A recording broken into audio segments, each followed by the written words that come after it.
slightly different view than usual. Yeah, so today I wanted to talk about, I think, habits in general.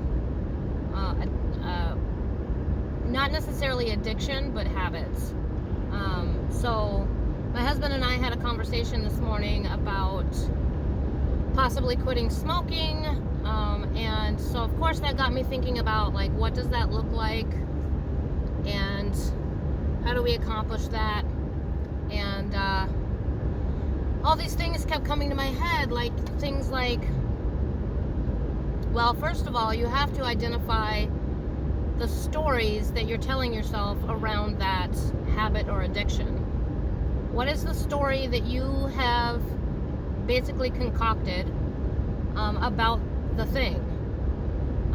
And ask yourself if it's true. I smoke because it relieves my stress. Is that true? Or does it really add to your stress? Because you're spending money on something that you really can't afford, and it's bad for your health. So you know that in the back of your mind, and you know that it's costing you money you can't afford. So it's actually adding to your stress.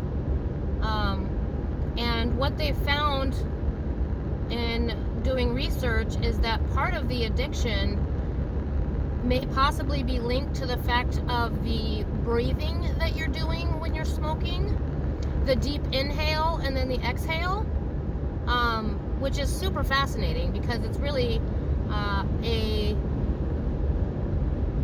a healthy breathing technique. It's just unhealthy when you're inhaling the toxins of a cigarette with it. So I don't know if that looks like, doing those breathing techniques without a cigarette in your hand. And, would that be, of course that's an option. There's lots of things that you can throw in. It doesn't have to be one thing or another that is what you do. You just stop smoking and you do this instead. It doesn't have to be that. Of course it can be, but it doesn't have to be. You could add those things with, things that you replace it with. Identifying the triggers that make you smoke and being aware of that. Half of the battle is being aware of when you smoke the most or when you do the thing the most, what triggers it, what problem do you think it's solving, and figure out how to solve that problem in a different way that's just as, I don't want to say satisfying, but helpful, useful. So some people will replace things with, exercise because that gives them the same dopamine rush that they need. So, identifying what the action is triggering in your system, such as like serotonin or dopamine. How can you find other ways that are good for you that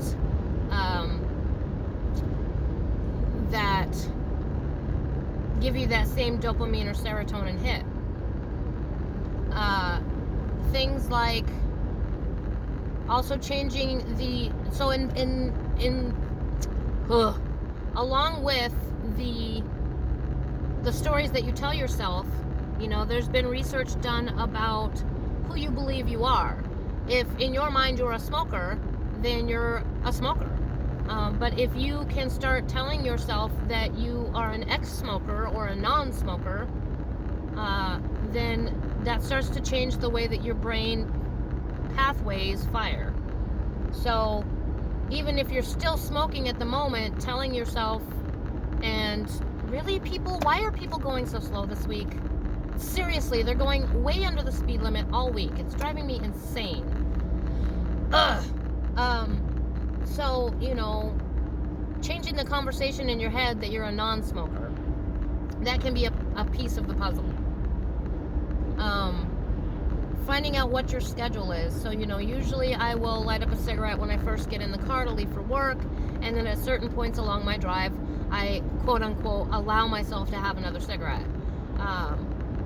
I could change that by saying I can only have 2 cigarettes for my whole commute to work, since I drive an hour. And then choose those 2 points where I have that cigarette to reduce my smoking. If I'm smoking a pack a day, for me, I can't do the cold turkey bullshit. I've tried it. It's awful. I hate it. Don't want to do it. But for me, if I can wean myself down to a minimal amount in a day, it's going to be a whole lot easier if I'm changing up that routine. So, I have a cigarette. I don't always smoke anymore after. So the first couple go-rounds that I've talked about this and done things, I've talked about, those triggers, and one of them for a lot of people is after they eat, they smoke. I actually have broken that over time, and sometimes I will smoke before I eat and then not smoke again after. A lot of times, actually. I can now eat whatever food and not feel the urge to smoke afterwards. A cigarette right before bed, that's another kind of trigger point or part of my smoking schedule. But once in a while, I can convince myself that I don't need another one right before bed. So those are, all little pieces of the puzzle. A huge part of it, though, is changing those stories about what you're telling yourself. Oh, I can't quit smoking. Oh, I've been smoking for so long, I can't quit. You're just convincing yourself that you don't have the willpower or the strength to make the change. And, another conversation that I've had in many videos is until something becomes painful enough, you're not going to change. So, while it sucks that the cost of cigarettes is going up, at the same time, it's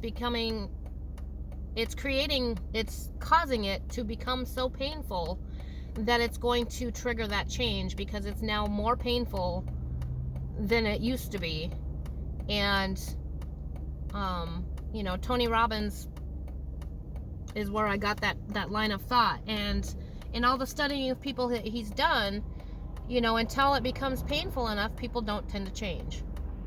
So it has to be painful enough. And there are other ways that you can make it more painful for yourself. There's all kinds of psychological hacks that you can do, because your brain believes what you tell it. Your subconscious believes what you tell it. So things like, and I've talked about this before, convincing yourself that every time you smoke a cigarette, you feel sick. Convincing yourself that cigarettes taste gross, which they really do. And they've been tasting funny for me for a couple weeks now. They just have this weird taste to them that I'm not enjoying. Things like that it sounds silly, but these things really do work. But you have to want to make the change. You have to be ready, and you have to really want it. Your reason for quitting has to be more powerful than your reason to not quit. When you have bigger goals in life and bigger dreams to fulfill, and that's something that's stopping you from fulfilling those dreams or changing something you want to change in your life, then the power grows for you to be able to quit. And on top of that, like I was telling my husband, we're getting older, and we've been smoking a long time. And my biological mom smoked for I don't know how many years, but she had COPD. At a fairly young age it started, in her 40s, I think. And she passed away at 60-something. Not from COPD, she had other health issues, but it played a part, And his mom was, I believe, in her 70s when she passed away, but she was also starting to have breathing issues. And if we keep smoking, that's going to be our fate. If we don't get cancer from it, we're going to end up with either emphysema or COPD. And that's not the life I want to live at 60, 70 years old or at 50 years old. So if I have any chance at all of not creating that fate for myself, then now is the time, and that's a key thing too. Now is the time. When it's time to make that big change, you have to have your mind set that it's going to happen now. not in the future, or I should quit, or I might quit, or can I quit? I will quit. I am quitting. I did quit. I have to quit. It has to become a must. And then also I was telling him about the harmless cigarette. I did a video years ago for them. I don't know if they're still around. I hope they are. But the harmless cigarette was actually a super awesome alternative for me. Let me grab it out of my purse. And so it looks like that. It's got like a little filter at the end and a little filter on that end. And it's literally got no chemicals in it. It is slightly bigger than a cigarette, but not much heavier. And it's enough like the size of a cigarette that it doesn't feel false or fake necessarily. The plastic, of course, obviously is like a little weird, but honestly, that's no biggie. And then when you inhale or you drag on it, it is very similar to a cigarette. And so you're getting that breathing that the cigarettes have taught you is a good thing. You're getting that breathing of inhaling and exhaling, but you're not putting any chemicals in your body. So then it becomes, if you can replace the conversations, if you can replace the habit, the physical habit, then you're only fighting the nicotine. And honestly, at some point, just like with caffeine or with any kind of drug, really, the more you do it, the more you need. And because eventually it stops doing anything. So you have to up the ante to get the same result. So it becomes about the nicotine addiction alone. You've replaced the other pieces, it's just about the nicotine. I honestly don't think for me that the nicotine is as big of a part of it. But it could be. I might just not be consciously aware of it. For me, I feel like it's more the physical habit of it and the thing to do with my hands and my mouth, and yeah. So the conversation has started again, and the harmless cigarette really is a good option for me. I like that it's not burning my throat, making me cough. There's no liquids I have to buy to put in it. There's not a lot of maintenance. I literally, when that one is up, I purchase more, and they last a long time. So if they're still around and you're a smoker wanting to quit, check them out. Harmless cigarette, HARMLESS cigarette. Yeah. So this video is getting kind of long, so I'm going to cut it here so that it doesn't take forever to upload, and videos are taking up a lot more memory